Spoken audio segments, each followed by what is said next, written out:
দুর্যোগ আক্রান্ত জায়গাটাতে এখনো পৌঁছানো যাচ্ছে না, কিন্তু উনি যত নিকটে সম্ভব তত নিকটে পৌঁছিয়ে ত্রাণ কাজে সমন্বয় করার চেষ্টা করবেন।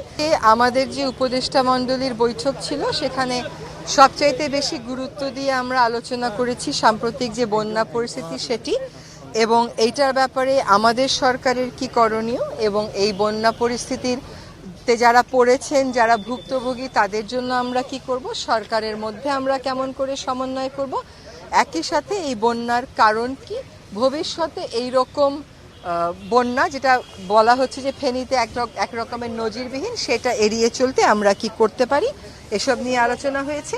আমাদের সিদ্ধান্ত হয়েছে যে সর্বোচ্চ গুরুত্ব দিয়ে বন্যা উপদ্রুত সবকটা জেলাতেই উপদেষ্টা মণ্ডলীর সদস্যরা যাবেন।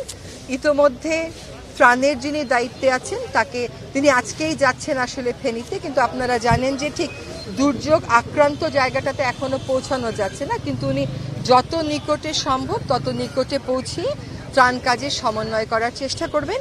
এবং আমাদের মধ্যেও একটা সমন্বয় আনতে হবে, যেমন ত্রাণ, পানি, কৃষি, মৎস্য, এই সমন্বয়ের ব্যাপারটা নিয়ে আমাদের সর্বোচ্চ আলোচনা করা হয়েছে, আমাদের অনেক আলোচনা করা হয়েছে।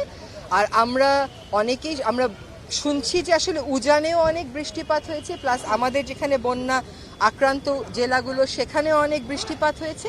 তো এই ধরনের ফ্ল্যাশ ফ্লাডগুলোর ক্ষেত্রে কি ধরনের আগাম সতর্কতা আমরা পেতে পারি, আমাদেরকে আগাম সতর্ক করা হয়েছিল কিনা, ভবিষ্যতে এই ধরনের পরিস্থিতি এড়াতে রাষ্ট্রগুলো কিভাবে কাজ করতে পারে, কি সুনির্দিষ্ট পদক্ষেপ নিতে পারে, সে বিষয়ে কথা বলতে আজকে আমাদের মাননীয় প্রধান উপদেষ্টার সাথে ভারতীয় রাষ্ট্রদূতের এখন একটি বৈঠক হবে।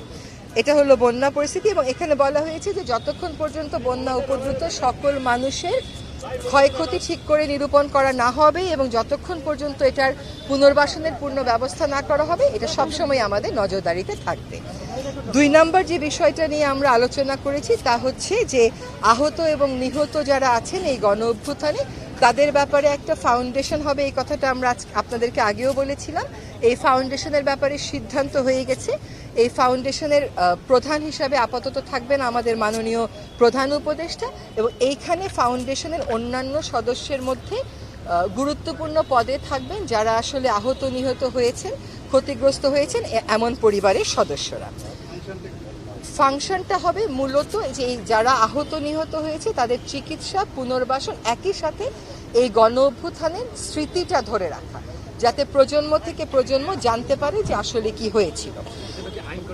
এটা একটা আইনের মধ্যে আনতে হবে, একটা ফাউন্ডেশন, একটা লিগ্যাল এন্টিটি হবে। জি, আরেকটা হচ্ছে 3 নম্বর হচ্ছে যে আমরা একটা নামকরণের নীতিমালার কথা বলেছি, নীতিমালা বা আইনের কথা, যে যখন পাবলিক রিসোর্স, জনগণের টাকা ব্যয় করে কোনো প্রকল্প হয় বা কোনো একটা কিছু স্থাপনা হয়, ওইটার নামকরণটা কি নীতি অনুসরণ করে করা সম্ভব, সেটার ব্যাপারে আমরা কাজ করব। এটা আসলে এক পর্যায়ে এটা একটা আইনি কাঠামোর মধ্যেই আমাদেরকে আনতে হবে, যাতে করে জনগণের টাকায় যেটা হয় সেটার এমন কোনো নামকরণ হয় যেটা কোনোভাবেই ফ্যাসিবাদকে উস্কে দিতে না পারে।